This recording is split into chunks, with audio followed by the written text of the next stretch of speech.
I like it. I appreciate the idea that learning doesn't have to be something that is painful, that's challenging, that is a lesson that we can learn and grow and evolve together. And I hope that that's part of the new consciousness, new awareness that we're moving into, is that we don't have to work through pain and challenge and difficulty in order to grow and to learn.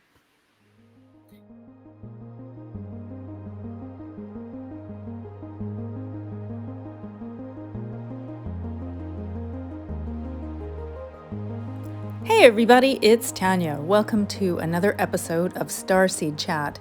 Today I'm going to be sharing an excerpt from a great conversation I had with Erin, Lee, and Bobbi Rowntree of Universal Connections on their show, Oracle Chats. This is part 2 of 2, and we continue on in our spiritual discussions. The energy of it, wanting to know more, which pulls them into communication with others that are in the same boat, and others that are giving them support and love and information that they can use to help as they're moving forward. And the coolest thing of all is that as we learn to do this and learn to respect and love ourselves and learn about ourselves, we're influencing the people around us.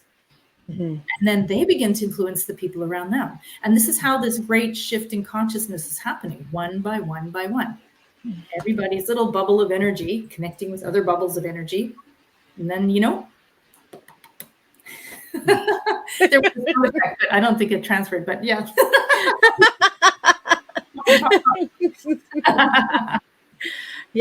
Yeah, absolutely. And I see Karen has mentioned here astral projection as well. Amanda, I'm going to come back to your comments too, because those feel really significant as well. But astral projection. So have you noticed if that's part of the experience that you've had in your experiences? I guess it would define how you define that would be the interesting part. In meditation, have I felt like I've traveled? Absolutely. Do I feel like I'm doing it in my dreams? Not particularly. I feel like I'm part of one of the groups that does a lot of work in the sleep time. And mine is not so much about traveling, but about helping out with very specific things going around the earth. Another whole concept that starseeds are going to encounter are the grids of light that are around the earth, that are here to protect, support, share information. A lot of the starseed groups are connected to that, and the galactic groups are connected to that. And so I feel like I'm doing a bit of that stuff. But as far as astral projection itself, per se, like going to sleep and thinking, I would like to go to Venus, and I would like to see what that looks like, I haven't, but I do believe that people do it. Absolutely. Yeah. Oh, yeah, absolutely. Cool. Yeah, I don't know if anyone goes to another planet, but I've known people going to other places with astral projection. Yeah. You mean on Earth or other dimensional? Yes. Yeah. Oh, yeah. Like remote viewing, but in your sleep. Yeah, like remote viewing. I just lent them. Actually, I had a bunch of books on remote viewing that my aunt gave me. She was very interested in that. Used to always conduct her dreams in the way she wanted to. Things like that. Yeah, she was a very smart young woman. Very cool. Yeah, it's infinite, and then there's the binaural beats, which play the different solfeggio frequencies that you can tap into that help to calm your mind, or the different theta and beta and all the other states that you can go into. And infinite. When COVID first happened, I noticed the psychic energy, like, it was huge. Consciousness was in the same area, so I felt it was really bringing things to light. So during that time, I saw triangles everywhere, and I saw grids everywhere. These grid patterns. It was bugging the crap out of me. I just think, get these in my face. Okay. I see myself a certain way. I have certain ideas about the way things are. And you keep bringing up stuff that keeps going with my ideas. Dang it. So, the way they look at things and the way that they tell me things, and dadgummit. So, okay, I see triangles. I see all this sort of stuff. I am a person who, I don't need evidence, but I want to know. And when I look out into the world, sometimes I read this and I think, oh, this is so human. These people have put their humanness all over this interpretation of the information they've given.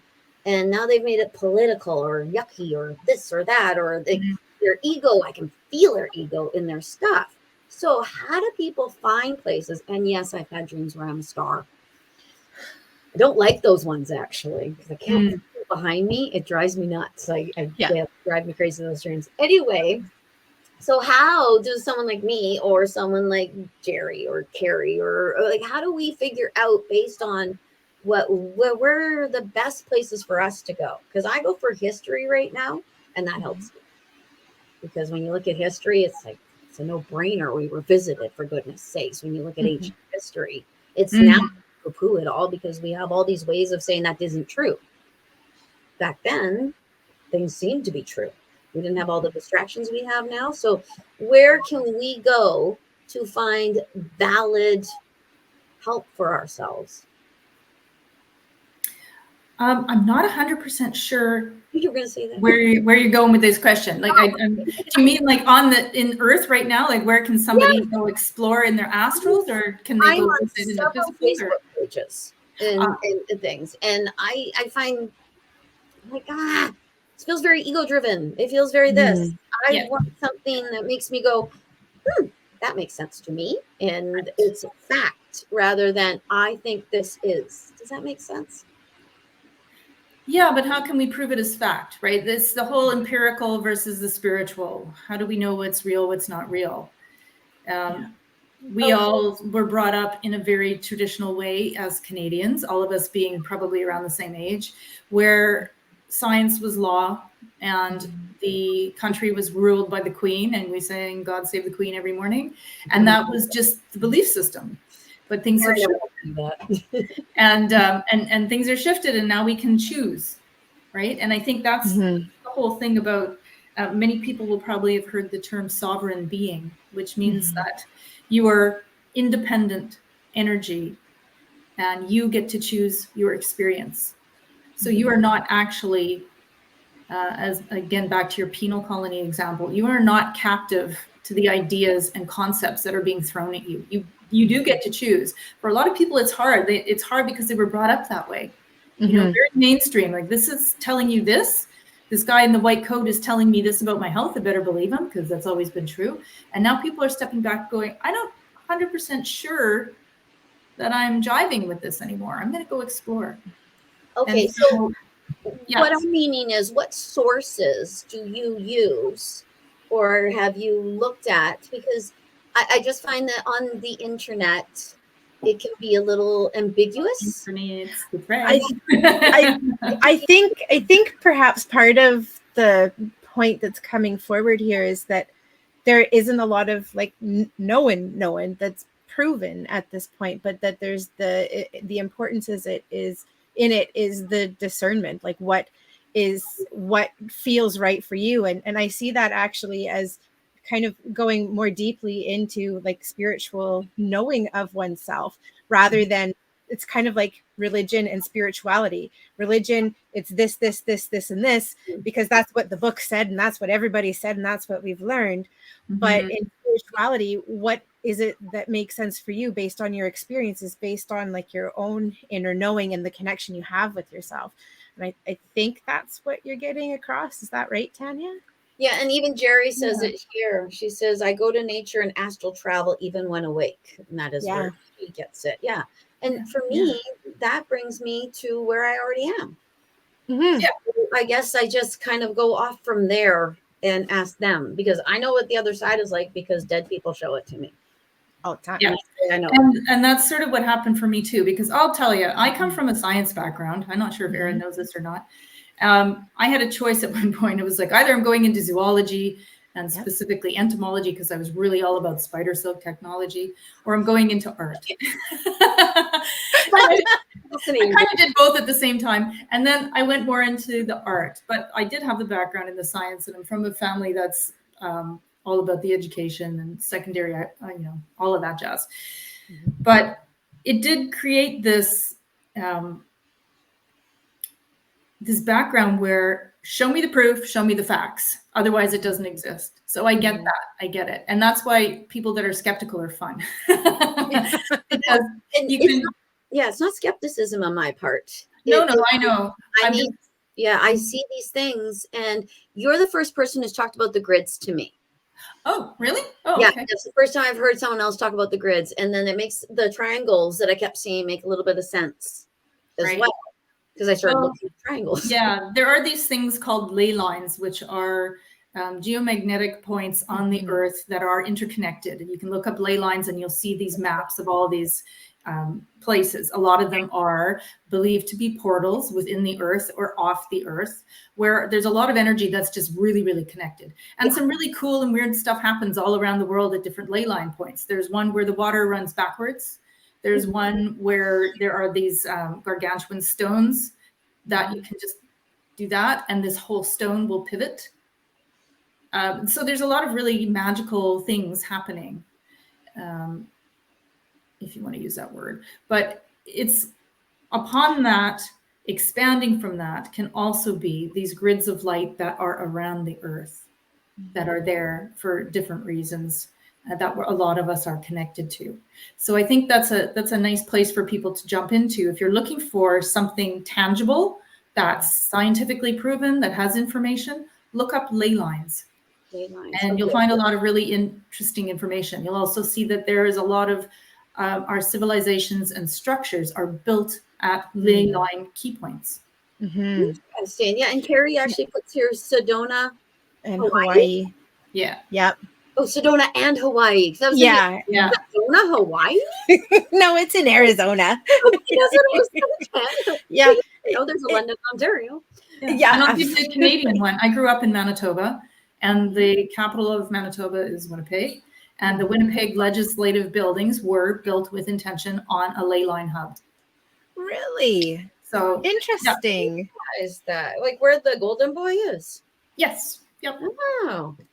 Very cool. Well, it reminds me actually of a dowsing course that I took down in Victoria several years ago with a friend of mine. And we learned to identify where that was using pendulums and dowsing rods. It was really cool. So we were on a property that had a lot of energetic properties that were really easy to identify. And yeah, I think it's a really interesting place to begin exploring if you're looking for something that's really tangible that you can hold on to, and then allow some of those more esoteric concepts to come and go. But ultimately, Bobbi, I think the thing that really helps a lot of people is learning to just trust that little thing in your heart, or that little tiny voice that's like, yeah, that's cool.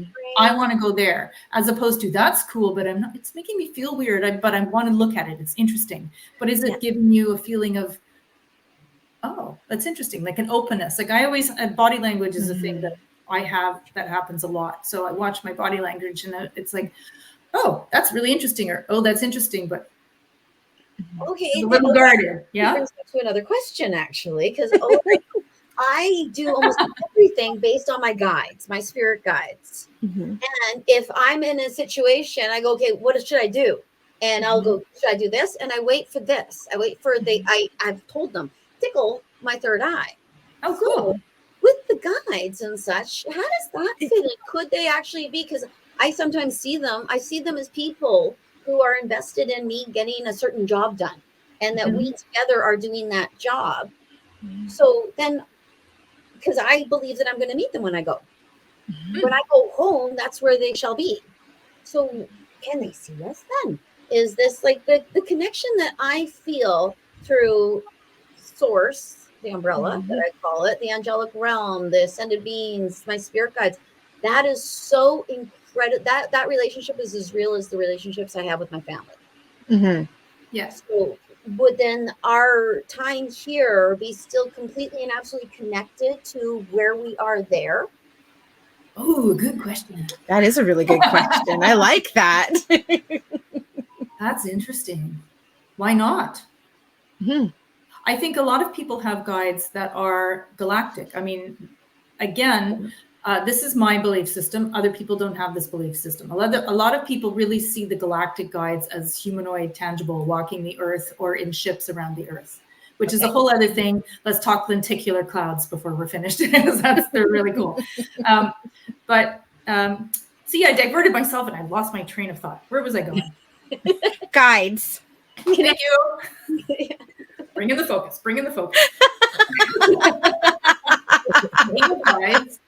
That a lot of us have guides around us, and most people are familiar with the angels and the archangels. But a lot of people are now feeling these galactic guides.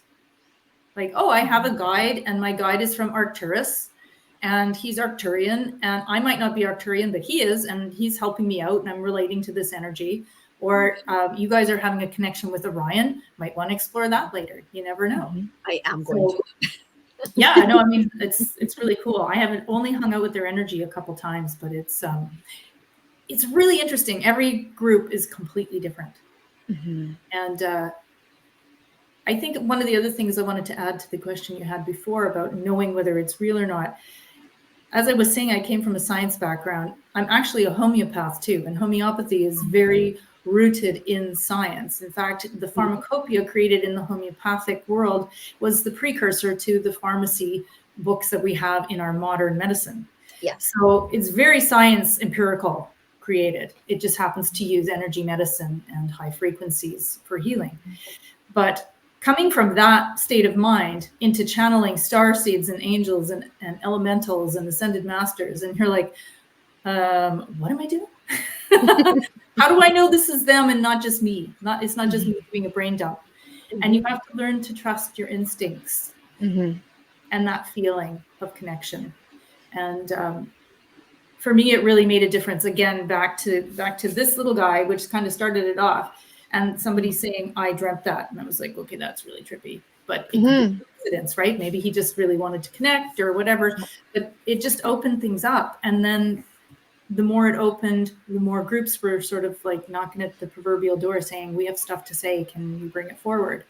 Yeah. And you just kind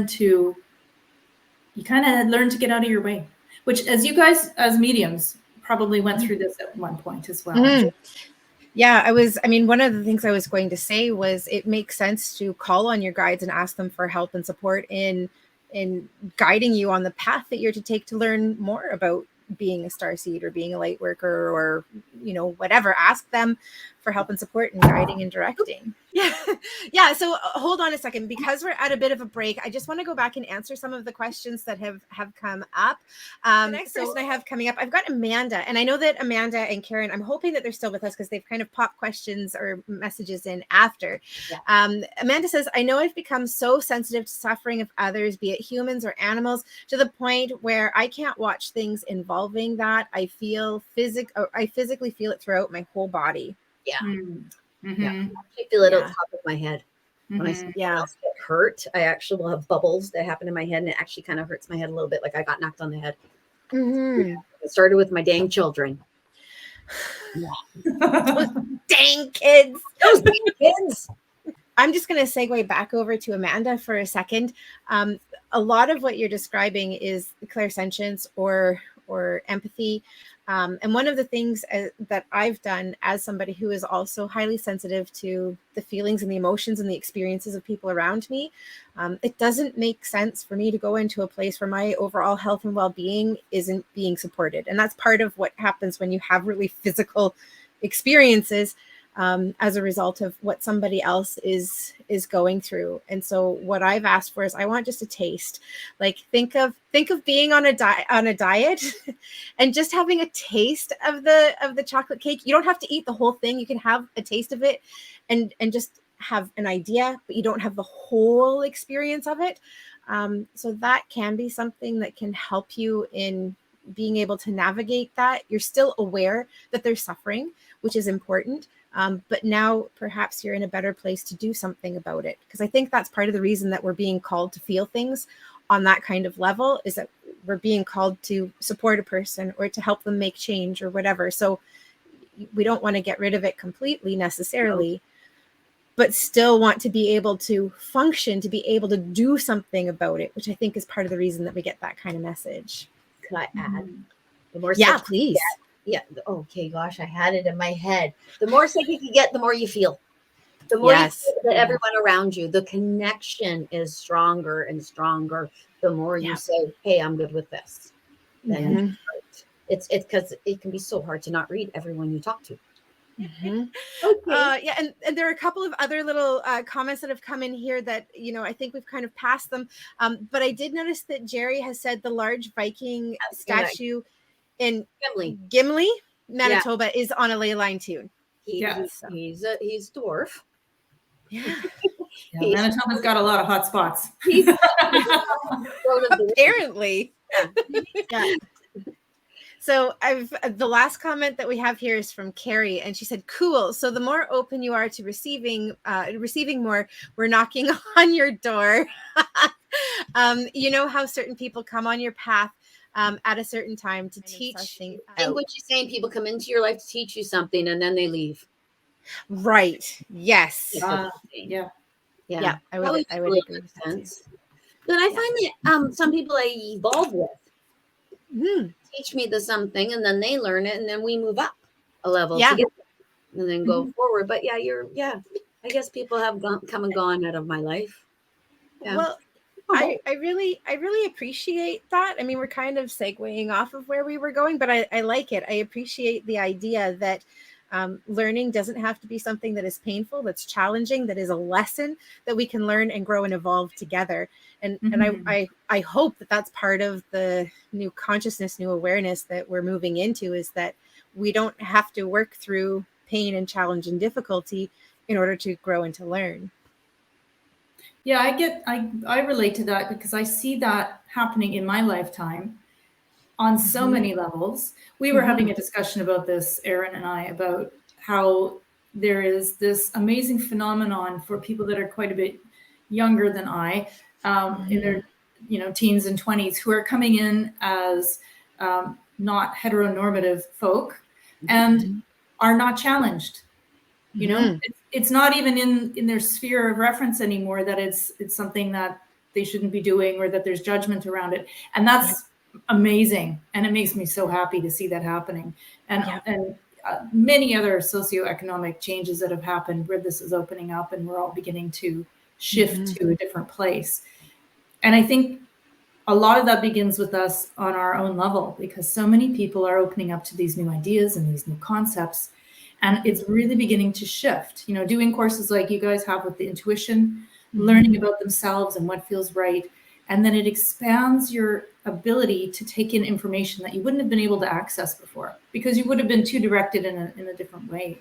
Yeah. And that's what's shifting us all. And I think it's really exciting to see that on so many levels, because, then we get to do stuff like this where we get to talk about it, and other people get to connect, and we have the technology to be able to do it with a lot of people who are in a lot of different places. Like I know earlier, I think I saw that we have somebody who was joining us from Australia. And I mean, we're here in Canada on Vancouver Island.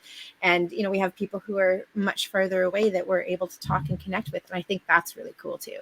Yeah, it's been incredibly helpful to humankind. Yeah.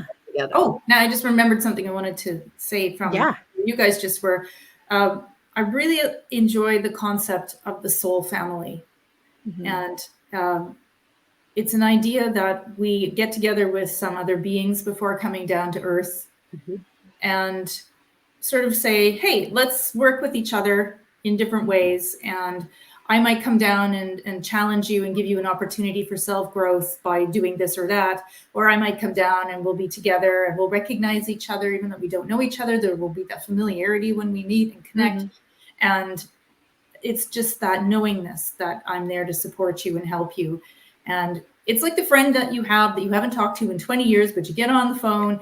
It's no time has passed. There's an instant ease. Yeah. I like that idea. And I think everybody's got that in their life in some way, Yeah. And actually knowing yourself helps you to recognize those things even more, because then you know how it feels, how it sits in your body and how your body speaks to you. That actually segues me into my next question for you, actually. That was a lovely segue. Love it. I have theories about autoimmune disorders. I see certain things that are happening. The rise of, I actually see the transgender movement as evolution. I see that with autism as well. And I see autoimmune disorders a lot. And I actually see them as being very, very spiritual. Where do you lie with autoimmune disorders when it comes to things like that? Do you see them as spiritual? Absolutely, because I've lived it and I live it now. It's a very interesting, I like to use this word paradigm, meaning that there's a belief system that a lot of people are kind of locked into and explore. And in this concept of the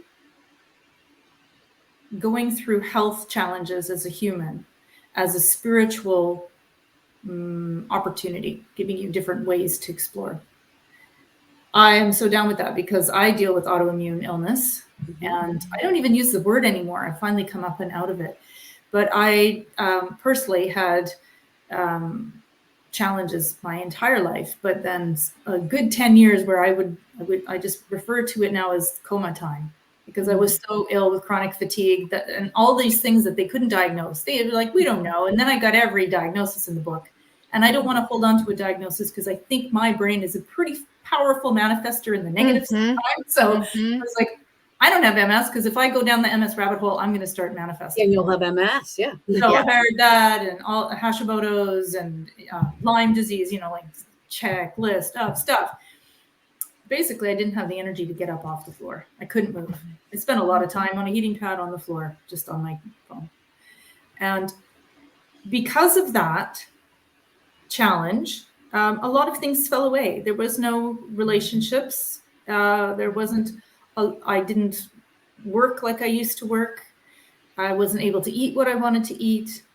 I didn't have connections with people on a friend level or a healing level because I just wasn't able and physically mobile. Because that space was created, it opened up my spiritual life in a way that wouldn't have happened otherwise. Because I had the time and the energy and I was searching. And so I just went right into it. And there was a period of time where I was meditating every day for 2 hours because I was just on the floor and I was just meditating and it was giving me a freedom up and out of my physical that I didn't have otherwise. So do I see it as a gateway to spirituality? Absolutely.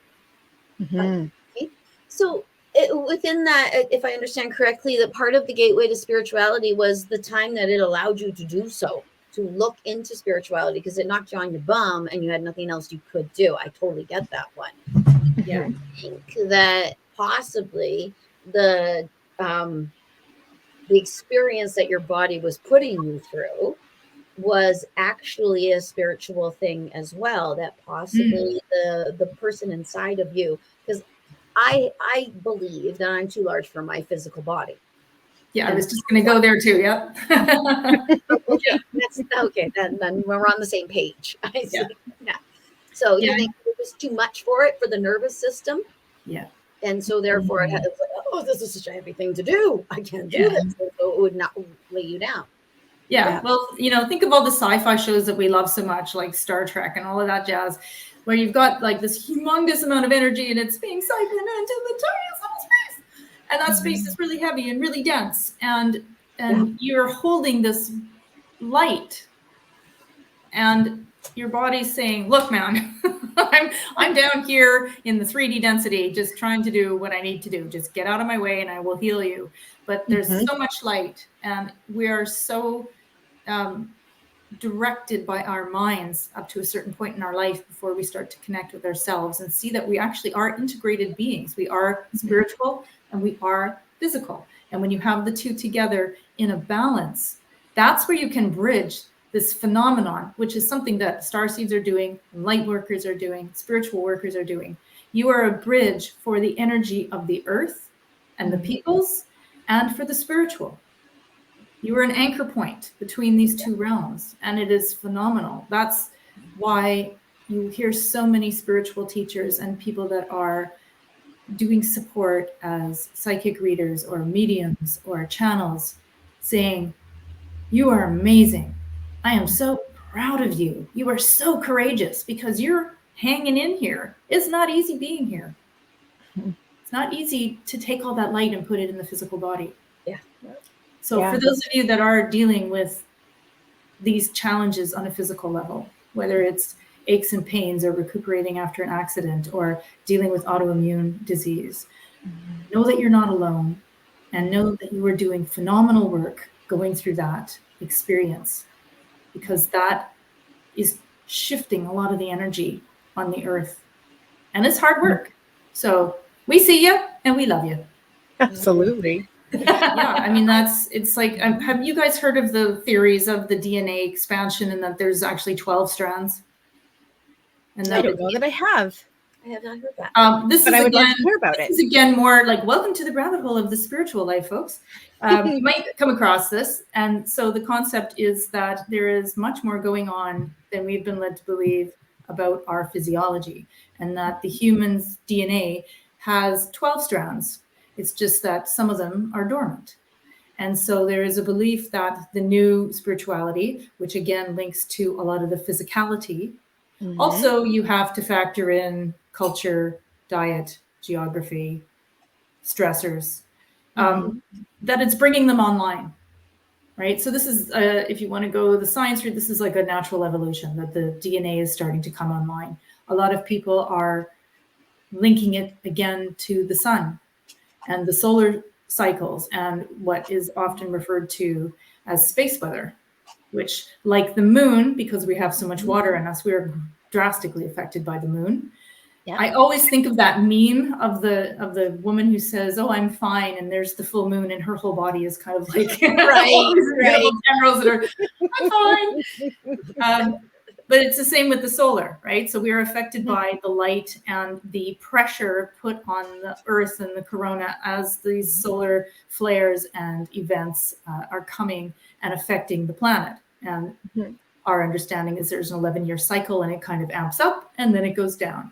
Well, if you look at it in a historical perspective, on the 11-year cycles, you're going to see these huge surges of spirituality and openness and change, often at the hands of this dualistic nature, that there has to be something quite dark in order to appreciate the light.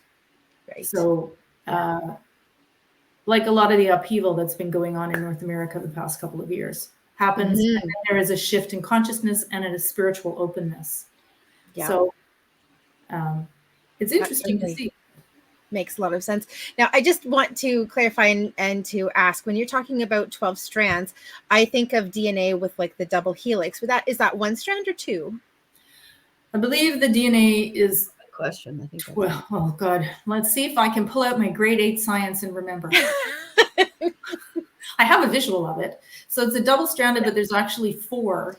And then, so what they're saying is it's like you'll have to look it up because I'm trying to remember how it works. So there's like 12 other strands.